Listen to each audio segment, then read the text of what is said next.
Sir आप? ये क्या दोस्त, दुश्मन के हाथ जोड़ रहे हो? ये हमारा दुश्मन नहीं है। एक सच्चा आदमी, इसके बारे में तुम नहीं समझोगे। मेरी पल्लवी काशी में नहीं, बल्कि काशी विश्वनाथ के चरणों में है। ये मुझे अभी पता चला दोस्त। जाने अनजाने में हमसे यह गलती हो गई सर। आपके लोगों पर हमने हमला किया, नुकसान किया, मुझे क्षमा कीजिए। ऐसा मत कहिए। सुनिए सर, मेरी बेटी को अगर आप चाहते हैं तो यहाँ अभी इसी वक्त आप दोनों की शादी करवा दूंगा। बोलिए। असल में मैंने पल्लवी से शादी के बारे में कभी नहीं सोचा। वो कौन है मालूम नहीं था। वो अनाथ है ऐसा कह के मेरे घर में आई। आज ही इसने मुझे बताया कि ये प्यार करती है मुझसे। तब मैंने कहा कि ये गलत है और आपके पास ले आया। जब प्यार करती है सर आपसे और आपसे शादी भी करना चाहती है, शादी कर लीजिए सर प्लीज। क्षमा कीजिए किशन देव राय जी, मैं नंदिनी की शादी के बगैर अपनी शादी नहीं कर सकता। मेरी जिम्मेदारी है ये। चलता हूं।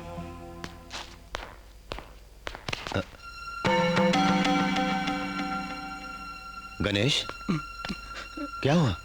गुरुजी, आपकी शादी में नंदिनी अगर रुकावट है तो मैं नंदिनी से शादी कर लूंगा।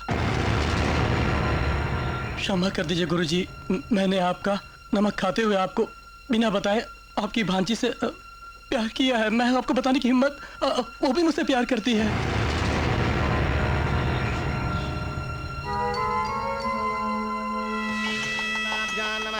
सीतारामाभ्यां नमः। सर्वेभ्यो महाजनेभ्यो नमो नमः। नवदुर्गां।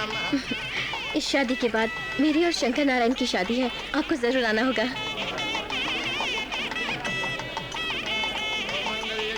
नमो नमः। शुभमंगलवरप्रदायिन्यै नमो नमः। ओम ऐं ह्रीं क्लीं क्लीं ब्रह्म विष्णुत्वात्मकायै नमो नमः। ओम माङ्गल्यं तन्तुनानेन मम जीवने।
आओ बेटी, अभी अभी मंगलसूत्र बांधा है, शादी हुई है, इन्हें आशीर्वाद दो।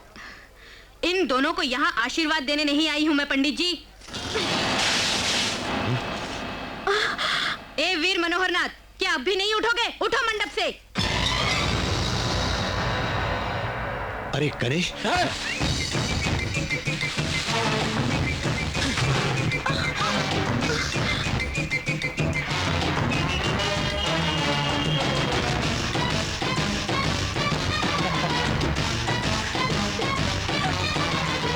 आश्चर्य हो रहा है तुम्हें? ये इस स्नेहलता रानी का भांजा है। मेरे भांजे की मर्जी के बिना ये शादी हुई है, इसलिए ये शादी नहीं। एडवोकेट जी। खामोश। शौकत अली खान साहब, तुम एक बार हाँ कहो शंकर भाई, इन सबको मार मार के इनके शव इस वाराणसी में दफना दूंगा। सॉरी मिस्टर शौकत अली खान, आज ये मुंह नहीं खोलेगा। 100 लोगों को बुरी तरह मिट्टी में मिला सकता है ये शंकर नारायण।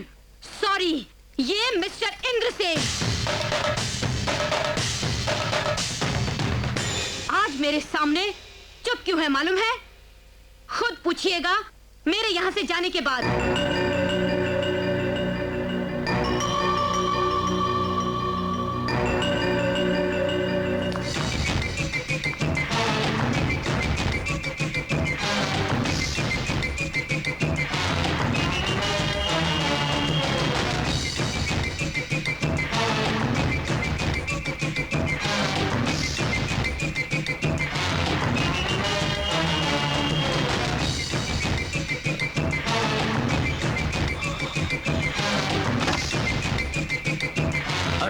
इंद्रसेन, अगर तूने इस गांव में कदम रखा तो तू जरूर मरेगा।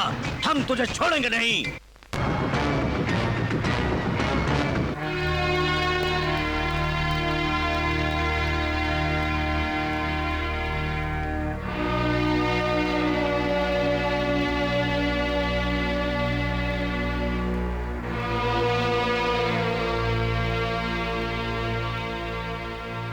बेटा, हमारे सामने ऐसे चुप क्यों हो शंकर नारायण?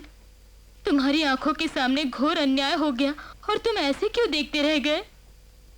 मंगलसूत्र बच्ची के गले में बांध के जिंदगी भर रोने के लिए छोड़ के वो निर्दयी जब जा रहा था तो तुमने क्यों उसको यूं जाने दिया? बोलो बेटा।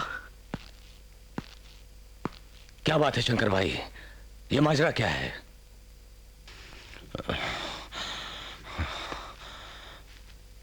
मैं कुछ नहीं बता सकता। बताना ही पड़ेगा।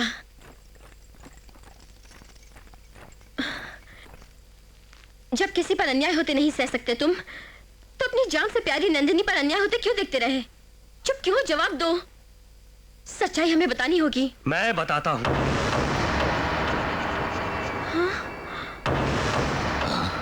गूंगा वाल्मीकि कैसे बोलने लगा, यह आश्चर्य हो रहा है ना?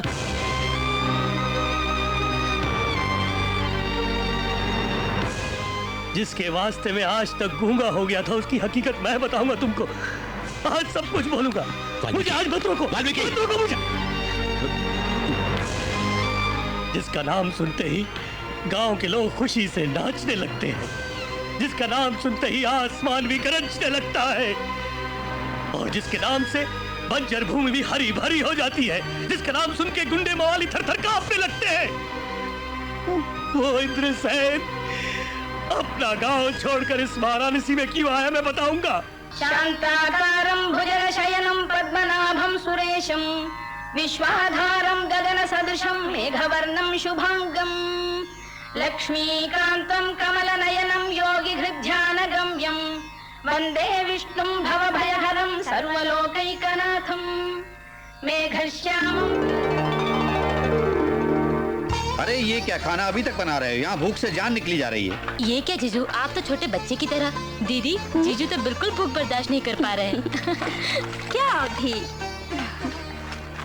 इस गांव में बारिश हो, जमीन पानी से भीगे, गरीबों के मुंह में चार निवाले जाए, इसके लिए मेरा छोटा भाई 29 रोज का उपवास कर रहा है और अब एक आधा घंटा नहीं रोक सकते? भाई कमाल है। मैं तो बस अपने लिए जीता हूँ, वो जीता है लोगों के लिए। इस प्रजा के लिए जो ये यज्ञ हो रहा है, आज उसका आखिरी रोज है। बस रुकावट के बिना पूरा कर दो भगवान। क्या बहना, हमारे इंद्रसेन जो यज्ञ कर रहा है उसे रोकने की हिम्मत है किसी में यार? शिवनाथ भैया जिंदाबाद, शिवनाथ भैया जिंदाबाद, शिवनाथ भैया जिंदाबाद, शिवनाथ भैया जिंदाबाद, शिवनाथ भैया जिंदाबाद। अरे ये मर्डर करके बाहर आया है, उसको हार पहना रहे हो। गांधी जी जिंदा होते तो अपनी छड़ी से मारते इसको। अगर इसके पैर पकड़ के खींचे तो ये मुसीबत भी टल जाएगी। आइए, नमस्ते अंकल जी, आपके लिए टेलीग्राम। कौन है ये मेरी बीवी के रिश्तेदार है। इसके माँ बाप गुजर गए, मेरे घर बेकार बैठ के खाता रहता है। ये क्या है? इंग्लिश में लिखा है, हिंदी में ट्रांसलेट कर दूं क्या? बोल बोल बे। ओए शिवनाथ, नाराज मत होइए, इसमें डियर या सर कुछ नहीं लिखा है। जो कुछ लिखा है वही पढ़ रहा हूँ। आगे बढ़ बे। तुम जेल में 14 बरस रहे तो गांव ठीक था, खुश था। गांव की भलाई के लिए बोलता हूं, तुम गांव में कदम मत रखना। तुम जिंदा रहना चाहते हो तो इस गांव में मत आओ, कहीं और चले जाओ। कौन है वो? तुम्हारा इंद्र कुमार सेन। ठीक है पिताजी, एक बार हाँ कहो बस। गांव पहुंचते तुम्हें वहां खड़ा करके हम तुम्हारे 5 बेटे उसके घर जाके उसका सर काट के तुम्हारे पैरों के पास रख देंगे, फिर इस गांव में तूने मुझे पैदा किया है या मैंने तुझे पैदा किया है? तेरे पैदा होने से पहले इस इलाके का मैं बहुत बड़ा शेर था। अग्नि को जलाकर उसके श्राप की तैयारी करो, अभी उसे मार के आता हूं। दीदी, आज आपका सुहाग बच गया। अब ये जाने वाला है, बर्थ कंफर्म।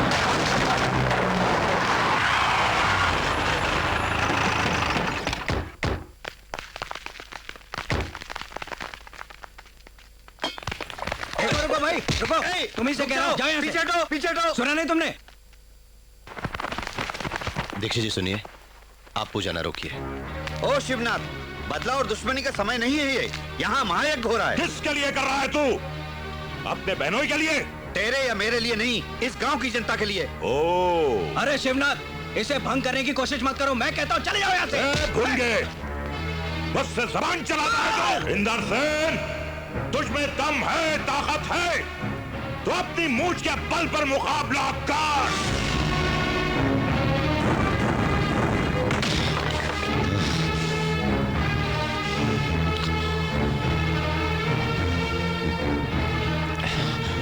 यज्ञ बीच में रुक जाएगा सोच के घबराओ मत बेटा।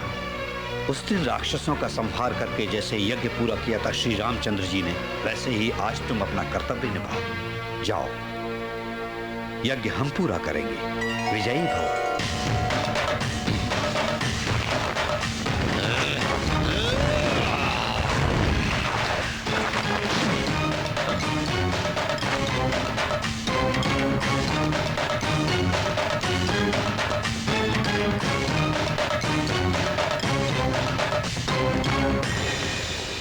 इंदर सेन, गांव में बारिश के लिए यज्ञ करते हो तुम। तूने मुझे जाने के लिए मना किया है। ये बस्ती तेरी है बे? हाँ बिल्कुल, ये बस्ती मेरी है। इसके लिए जान भी दे दूंगा, जरूरत पड़ी तो तेरी जान ले भी लूंगा। जाओ, गांव छोड़ के चले जाओ। जेल में रहने के बावजूद मैं ये समझता हूं कि इस इलाके में सिर्फ मेरी चलती है। तेरी इतनी हिम्मत कि तूने मेरे आदमियों को मारना शुरू कर दिया। मैं जेल में दांत पीस कर रह गया कि कब बाहर आऊंगा और तुझे पीस कर रख दूंगा। इंदर, तूने मुझे ललकारा है कि मैं इस इलाके में दाखिल नहीं हो सकता। मैंने भी अगर तुझे शमशान नहीं पहुंचाया तो मैं अपने बाप की औलाद कैसे हो सकता हूं? अपने बाप की औलाद है? तू अपने बाप की औलाद होता तो औरत की आड़ लेकर मेरे पिताजी और मेरे चाचा जी को क्यों मारता? अपने को बाप की औलाद कहता है। तू अपने बाप की औलाद होता तो इन गरीबों की भलाई के लिए होने वाले इस यज्ञ को रोकता। बाप को बुलाता है, बाप को। आज उस बाप के पास तुझे मैं पहुंचाऊंगा, इस बात का ध्यान रख, क्योंकि मैं ही अपने बाप की औलाद हूं। खामोश! इस गांव में सिर्फ एक ही शेर होगा, खत्म करना या खत्म हो जाना। ये हम दोनों के बीच है। मारना इस शेर का काम है और मरना तो चकीदड़ का।